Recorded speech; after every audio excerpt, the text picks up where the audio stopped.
Healthy soil is the cornerstone of healthy turf. Turf curators should view themselves as soil custodians because effective soil management is the foundation for everything above ground. A bacterial program helps soil and turf withstand stresses like nutrient imbalances, salinity, and pests. It unlocks nutrients, increases root growth, and reduces the need for fertilizers. Bacteria convert atmospheric nitrogenous, adjust soil pH, and improve plant health. Using plant-based products like seaweed feeds these beneficial bacteria, promoting root development and plant immunity.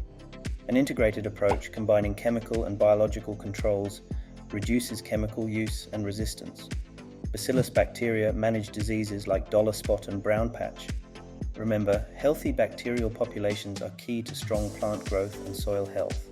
Minimize synthetic fertilizers, use biocontrols, and keep microbes fed with plant-based biostimulants. Take charge of your turf by focusing on soil health. Thank you for watching. For more tips on turf management and soil health, make sure to subscribe to our channel.